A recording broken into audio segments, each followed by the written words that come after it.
It's time to get inside the Giants Huddle. Let's go!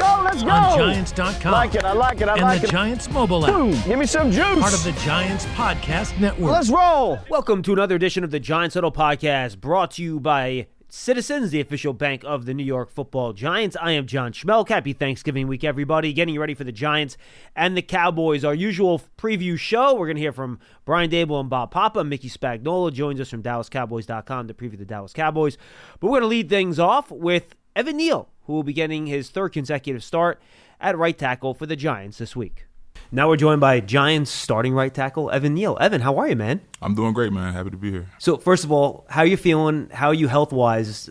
I'll ask it this way. This is as healthy as Evan Neal has felt since X. I'll say since the beginning of last year, for sure. Okay, very good. How do you think being able to play healthy has impacted your ability to play well? It's just all about feeling good. I mean, when your body feels good, you're capable of doing a little bit more. You a bit more confident in your abilities when you're feeling, a bit more healthy. So that's definitely, been helping me out. Because I can imagine too, it's less rehab and it's more training too, right? When you're not out there, right? Yeah, of course. There's more time on the practice field, less time licking your wounds. I mean, obviously you have to be proactive because you can't allow things to, stack up or pile up. But yeah. Very good. All right, so let's start with how you've played the last two games. When you've done your self-evaluation of Evan Neal on the field, what have you seen? My self-evaluation, I think I played okay. Just given that, it's been a year since I've been back out there, mixing it up, 2 games under my belt. Obviously, I, gave up some, bad plays, things out there that I got to clean up, but also showed signs of progression. And that was really exciting, and it felt good, you know what I'm saying? Obviously, I'm not a finished product. I'm going to continue to work, going to continue to evaluate and get better. But 2 games in, I feel pretty solid. So you said you saw signs of progression. Mm-hmm. If you don't mind sharing, where do you think you've seen the improvement and those signs of progression in your play? I can just say overall in my movement, some of my issues are still there. But just throughout the duration of a game, I feel like I'm able to sustain a lot better. I still got, work to do in pass protection, but I feel like I've been a bit more consistent in pass protection in the run game. I feel like I've always, been a pretty good run blocker, but I feel like, since I've gotten a bit more healthy, that has elevated as well. But like I said, it's always a constant continuation throughout the duration of my career. But it definitely feels good to show signs of progression and feel like I'm progressing. Do you feel like you've progressed mentally, too, in how you kind of deal with when you do have struggles? Because I'll go to the last game. First pass play, right? Kalijah Kancey wins inside, gets the sack. Mm-hmm. I didn't see another quick win against you for the rest of the game in pass pro. Mm-hmm. Have you trained yourself when there is a bad play to be able to digest it, learn from it, and then quickly move on? Yeah, I feel like since I've been in the league, I've kind of had enough bad plays, kind of happen to me. I've kind of dealt with enough bad plays, and it kind of just has me in the mindset of just, okay, next play. I can't allow, the previous play to, affect the drive. So obviously, that sack, I felt like I shouldn't have gave it up, you know what I'm saying? And yeah, I kind of was a bit frustrated behind it, but I'm like, okay, I'm still out here in the heat of battle. I got to finish this drive, so, I better focus on this and, critique myself after the game. But during the game, I got to play ball.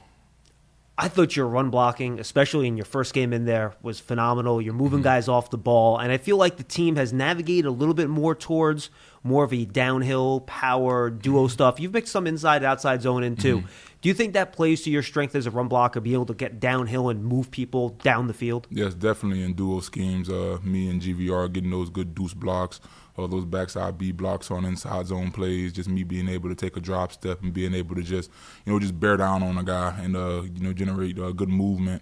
Whenever me and GVR get a good double team, you can guarantee that, we're going to get, positive yardage, you know what I'm saying?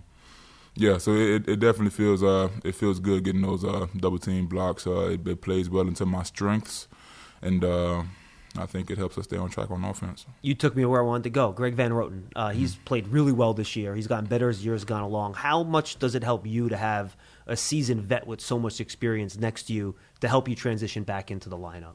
it helps a lot having a guy like Greg there, to be quite honest with you. I mean, his experience, I think the guy's like 34 years old, been in the league 12 years. And he's still doing it at a high level, and he's always talking to me. Just any kind of tips or pointers, you know what I'm saying, that he can give me, whether it's X's and O's or, you know, just kind of anything.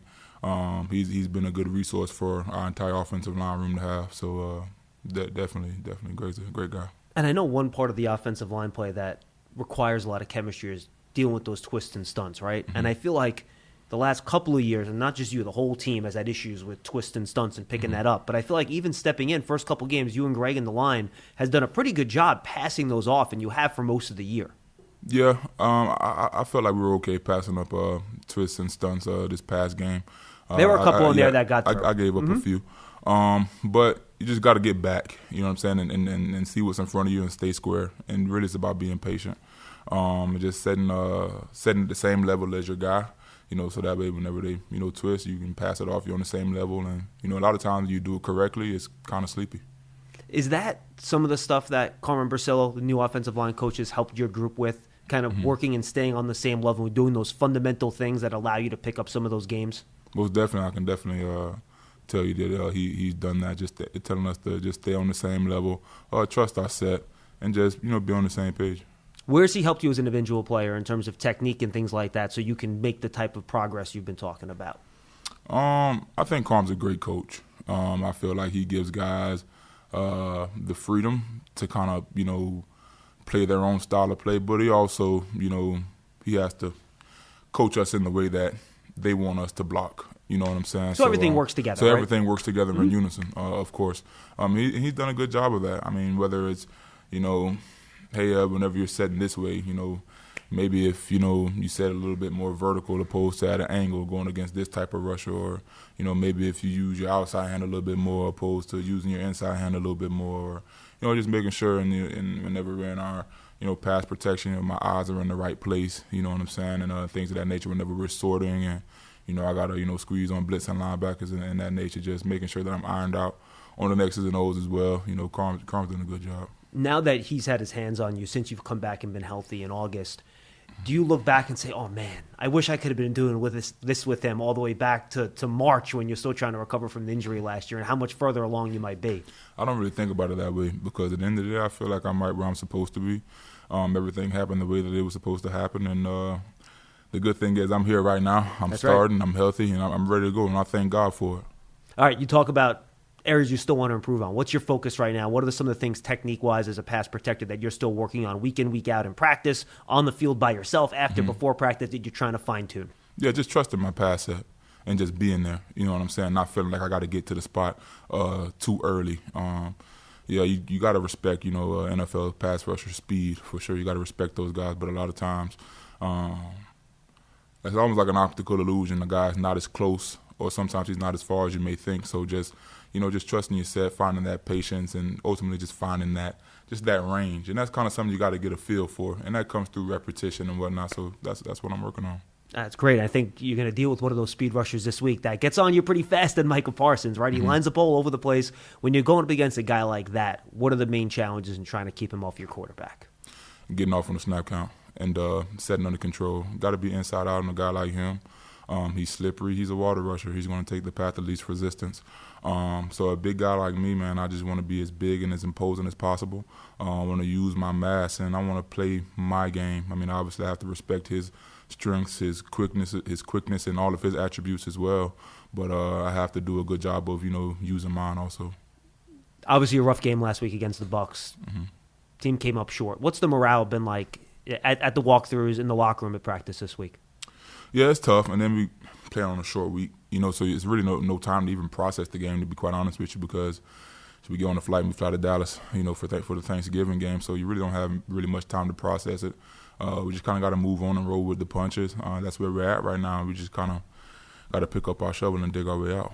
When you looked at the tape, there were some guys that mentioned maybe there might have been some effort issues. I got to be honest, I went through it. I didn't see a lot of guys like tapping out and not playing hard. I saw guys playing hard every snap. When you watched the tape, what did you see from the offense as a whole? Or if you just want to talk about the offensive line, that's fine too, in the game last week. Yeah, man, see, effort's one of those things that's can only be judged between you and God. So at the end of the day, we have a lot of hard workers on this team, And everybody that went out there to play, they fight their ass off, and they want to win football games. So a lack of effort, I didn't see that. What was it like having Tommy in the huddle with you guys? It was good having DeVito in the huddle, man. He definitely brings his own unique energy for sure. He's an upbeat guy, got his own kind of swag to him. So it's dope. It's been dope. Did you see him hit his rhythm a little bit in the second half? It seemed like in the first half things were moving really fast and didn't get the ball out a couple times, but he seemed to really hit his comfort in the third quarter. Definitely. We got to do a better job up front of keeping him comfortable. You know what I'm saying? Taking hits off of him. So just making sure he can get back and get into a rhythm, go through his progressions and trust himself and let it fly. So many things happened last week and now the short week this week. Has the team now fully moved on from the Daniel stuff last week and the quarterbacks? Are you guys past that and just ready to play on Thursday at this point? Yeah, I'm just ready to go out there, play ball, get back home and enjoy some turkey with the family. Are you psyched to play on Thanksgiving? Is this, like, for a football guy like you, something that's special? It's extremely special, just for everybody back home to be able to turn on TV and, watch me play ball. I got a chance to go home and give away turkeys, give away about 300 turkeys in my hometown. So that was dope. So everybody tuning in, it's going to be awesome to go out there and play in front of them. And fine, I'll just ask you this. Are you guys a little annoyed? Because I know a lot of the talk this week about how last week's game went and everything that's going on. I got to imagine going into and this is how I would feel, going into a national game on a Thursday, everyone's going to be watching you, everything that was said about you guys on Sunday. I imagine you guys are going to play a little angry on Thursday, right? Obviously under control and do what you have to do, but I imagine you guys have a little bit of a prove-it attitude going into this game, no? Yeah, we're just going to go out there and do our job and, prove ourselves right, regardless of whatever the outcome, is, I want to look in the mirror and look at myself and understand that I did everything that I could to go out there and get a win. And I'm sure everybody on the offensive line has the same mentality. So, going to get ready to play ball. Can't wait to see it, Evan. Great to see you back in the starting lineup. Thanks so much for the time. Thank you, brother. Huddle up, get in here. If you're lined up here, you gotta go over the middle with it to score. Right. How do we make that happen? I don't know, but Citizens does. Make sense of your money with Citizens, official bank of Eli Manning. Looking for the best way to win huge prizes during one of the best NFL weeks of the year? Look no further than DraftKings, the official daily fantasy partner of the NFL. This Thanksgiving, you can play free for a $1 million top prize. That's right, any customer, new or existing, can play free for the $1 million top prize with their next $5 deposit. Make it a really happy Thanksgiving with DraftKings. All customers download the DraftKings app and use code DK1. That's code DK1 to play free for a shot at the $1 million top prize. Only on DraftKings. The crown is yours. Gambling problem? Call 1-800-GAMBLER. In New York, call 877-8-HOPE-NY or text HOPE-NY at 467-369. In Connecticut, help is available for problem gambling. Call 888-789-7777 or visit ccpg.org. 18 plus in most eligible states, but age varies by jurisdiction. Eligibility restrictions apply. Void where prohibited. Minimum $5 deposit required. Reward issued as $5 ticket for November 28 Fantasy Football Millionaire Contest. See DraftKings.com/DFS for details. Great stuff from Evan. The Giants Huddle podcast is brought to you by Citizens, the official bank of the Giants. From game day celebrations to your everyday financial needs, Big Blue fans can get the most out of every moment with Citizens. Learn more at citizensbank.com/Giants. Now let's turn our attention to the opposing team, Mickey Spagnola from DallasCowboys.com. And now we turn to our game preview. We are joined by the one and only Mickey Spagnola, friend of the program from DallasCowboys.com. Mickey, happy Thanksgiving, my friend. How are you? I'm doing fine. Happy Thanksgiving to you, too. All right, so let's get into it first. Injury-wise, who should we expect to see on the field for the Cowboys, and who should we not expect to see on the field for the Cowboys on Thursday? Yeah, that's a really good question, and I don't know that on this short week they haven't really done anything till later today. So it's really hard to predict from an injury standpoint. I think one person that looks like, or maybe two guys that are out, Awesome Richards was alternating at left tackle with Tyler Guyton. He got a high ankle sprain, so I think that's going to end that rotation during the game. And Jake Ferguson, their starting tight end, was in concussion protocol and missed the game Sunday against Washington. And I don't know if he's going to be able to clear in time to be eligible to play on Thursday. So that's one we'll continue to look at. And as for the other guy, and guys, and I'm sure you saw the laundry list of injuries they had out for yesterday. The guys that they listed it did not participate, and they really just had a walkthrough. I'm not sure just where they're going to be. That's kind of a wait-and-see thing. Looks like Deron Bland got through the game okay. That was his first game to play all season at cornerback after fracturing his fifth metatarsal during training camp. So I think he made it through, so I think he's good to go. And there's a good chance maybe Brandon Cook plays. Don't know about that for sure. He's been basically on injured reserve for 6 weeks now. We'll see how that one goes. All right, I want to talk to you about the defense. Why were they able to kind of turn things around and, maybe you can correct me if I'm wrong, have their best defensive performance of the year against the Commanders last week? Well, yeah, it helped that Deron Bland returned. I think Micah Parsons, this was his third game back. He looked more like himself in that game.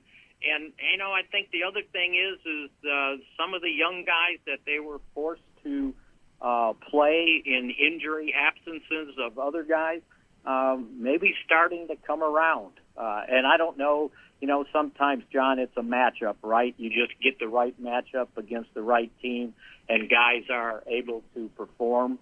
But I think the defense has been showing improvement over the last couple weeks, even though they didn't win. And if you look at the score differential, it looks pretty one-sided. But they started to play well. They started to make plays.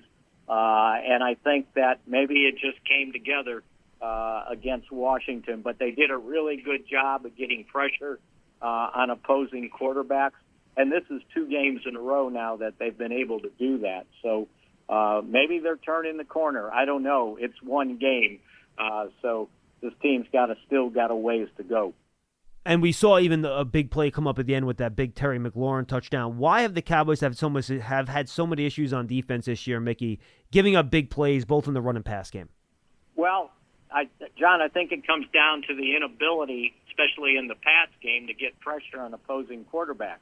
It's really hard when, until Micah Parsons got back a week or so ago, that you're not playing with your top 4 defensive ends that they went to training camp with. So that's a lot to replace. And some of the guys that they were, counting on or trying to count on, like Carl Lawson, veteran guy, but he never went to training camp, and he didn't get here until late. They've had their problems up front with the injury situation, especially at defensive end, and then the cornerback position. If you look at it, Deron Bland's missing. Then they tried to go with their rookie corner, Kalen Carson. He played decently 2 games, and then he got hurt, missed 4 or 5 games, and when he came back, he just wasn't the same guy. And now, and kind of miraculously, they're out there at left corner starting a guy they signed off the practice squad who hasn't played football since USFL, Michigan Panthers, Josh Butler. It was pretty thin at the cornerback position. And then on top of that, for a game, they lost Jordan Lewis, too. So they were starting a lot of young pups at the cornerback position, or I should say inexperienced pups there for a couple games. All right, let's jump to the other side of the ball, Mickey. One staple of the Dallas Cowboys over the course of their run in probably the last 10, 15 years has been a dominant offensive line. A lot of young guys on that line, though. It's kind of a year in transition there. Zach Martin might not play this week. Where are the Cowboys in terms of their offensive line? Yeah, it's been somewhat of growing pains on there. They started 2 rookies on the offensive line, and then Zach Martin's been trying to play through injury probably for the majority of the year, and they finally gave him a game this past Sunday. And then when, replacing 2 Pro Bowl guards with 2 guys that are basically second year that came into the league as undrafted free agents. And then you got a rookie at left tackle and a rookie at center. You're pretty thin on the offensive line, and I don't know how they did it, but this past game, the offensive line actually did a decent job run blocking, gave Cooper Rush, I guess acceptable time in the pocket, but that's a lot of young guys that you have to go through growing pains on the offensive line, and part of I think the coordination of that line deciding, and it was their decision, John, to play two rookies, one at left tackle, one at center. The coordination in the run blocking hadn't been good all year until the last, couple games. That's been a lot of growing pains for this team. Yeah, it seems like they've kind of settled on Rico Dowdle here, Mickey. I was kind of surprised they didn't do it earlier in the year, to be honest with you, because I always thought he looked like the best running back. He's averaging about 4 yards per carry. I know there's not a lot of explosives there, but how was Dowdle handled becoming kind of the number one back there? Yeah, and I think he has been the number one back. It just didn't look that way because they were searching for reasons to get that, or solutions, I should say, to get the running game going, and a lot of it had to do with the running backs. I watch other games and I see these big holes, wide as a, 80-screen television. And then when I look at the Cowboys, these guys are getting hit at the line of scrimmage. So it was more so, I think, the run blocking than it really was the running back, because Rico was the lead back all season long. It was just a matter of they didn't get many chances to run the ball after falling behind by double digits. And when I say double digits, I don't mean 10, I mean 20. Yes, unfortunately, Mickey, I'm very familiar with being down 20 points this year. I completely understand where you're coming from there. The passing game, how has Cooper Rush been since he stepped in? It looked like he really kind of took a step last week. And I know CeeDee Lamb has not been quite as explosive this year. He's gotten a lot of catches and targets, but maybe not as many big plays. Where is Cooper Rush, CeeDee, in the Cowboys pass game heading into Thanksgiving? Yeah, I think Cooper Rush played his best game this past, so this was his third start. Might have been his best game of his career. I mean, he completed, 75% of his passes, 240-some yards, 2 touchdowns, had a 117 quarterback rating. See, I think the misconception of him in 2022 when he ended up starting 5 games and they went 4-1, well, in the games that they went 4-1, the defense didn't give up more than 17 points. Yeah, that helps. So that helps, right? He's only got to score 20. And it's not like that they were an offensive machine when he took over, but they were good enough, and he was good enough to not lose the games. So I think, and as for playing games that are creditable, he hadn't played in any since that 2022 season.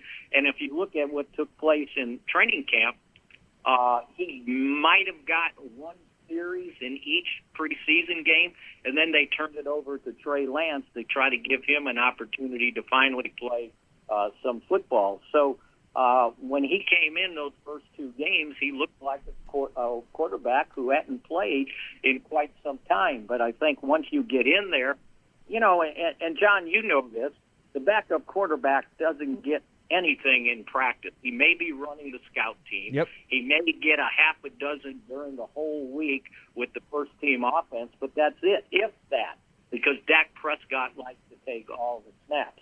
So suddenly now, you get 2 practices, basically, and 1 in pads, and you're the starter. So I think it took him a little while to kind of warm to the situation, but I think he played his best game, maybe of his career, this past Sunday in Washington.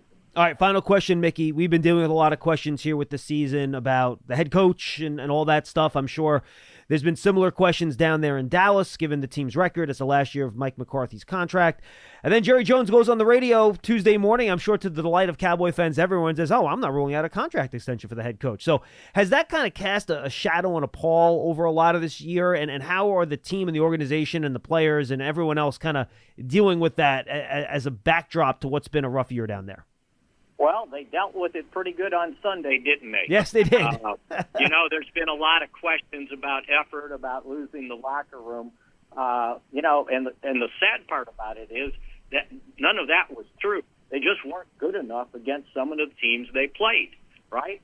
If you look at the schedule, the majority of those 7 losses, with the exception of New Orleans, have been to teams in first place or at least in second place in their divisions. So, and it's made a big deal about, can't win at home. Well, they've played these better teams this year at home. It's not where they're playing, it's who they're playing. So I think that had a lot to do with it. Yeah, and I think Jerry, very boldly this morning said, it's not out of the realm of possibility that Mike McCarthy goes on as the head coach. He's still a very good coach. And I think the team has responded to him. It hasn't been like, back in, 2010, when the Cowboys started off 1-7, Wade Phillips had lost the team. And it needed to be a change in the coaching staff. But this one, they played hard. And the sad thing is sometimes you're just not good enough. And nobody likes to admit that. It's always, it's this, it's that. No, sometimes you're just not good enough. And they weren't good enough against the teams that were very credible until this game. And who knows how good Washington is, right? Because they're tipped Hail Mary pass from being 6-6 right now. Mickey, awesome stuff, my friend. Happy Thanksgiving, and enjoy the game, and we'll talk to you down the road. All right. Look forward to seeing you. Take care. If you want to know how to manage 2 minutes of crunch time football, I'm your man. But if you're wondering about a long-term financial plan, you should talk to Citizens. Hey, I can also talk lawn care. I'd like to learn about a mowing routine. Yes, I knew I could help. Make sense of your money with Citizens. From hobby farmers to weekend gardeners and everyone in between, Tractor Supply trusts 5G solutions from T-Mobile for Business to make shopping more personal. Together, we're connecting over 2,200 stores with 5G business internet and powering AI so team members can match shoppers with products faster. You're all set. This is enriching customer experience. This is Tractor Supply with T-Mobile for Business. Take your business further at T-Mobile.com/now. Great stuff out of Mickey. The Giants Huddle podcast is brought to you by Citizens, the official bank of the Giants. Citizens will donate $750 to the Giants Foundation for each scoring drive during the 2024 season. Learn more at citizensbank.com/Giants. Now let's turn to the head coach of the Giants, Brian Daboll, with the voice of the Giants, Bob Papa. With that, we welcome in the head coach of the New York Giants, Brian Daboll. And, Coach, obviously Sunday was a tough one, but really no time for pity parties. This is a tight week for you, isn't it? Yeah, Thursday games are always tough. There's a lot of work that needs to be done, and you kind of put that game you just played to bed. Unfortunately for us, not the results that we wanted, and then move right on to the Cowboys. Coach, let's jump right into this Cowboys team, because they too are a team that have some key players missing, and they're trying to just kind of figure out, how they're going to get the next win too. They have components, though. You can never look at them and say, well, they don't have their quarterback or their guard or their tackle. They've got players, and they do have serious threats, right? Yeah, no question. Start with CeeDee Lamb on offense, who's as dynamic of a receiver is in the league. He leads the league in receptions, and you go to the other side of the ball, Micah Parsons. He's lined up all over the field, and he's probably the hardest guy to block, one of the hardest guys to block in the National Football League, and those are two really good centerpieces for them. They're high-level players, the elite players at their position, and we're going to have to do a good job with both of them. In offense, defense, special teams. There was a missed field goal by Washington, a missed extra point, a missed field goal, and then a kickoff return that changed the whole complexion of the game. Yeah. What makes Turpin so dynamic? He's got unbelievable vision, speed, quickness. I mean, the play he made to run it back against Washington, it looks like a play that you use the joystick for. It spins around and takes off. His speed is elite.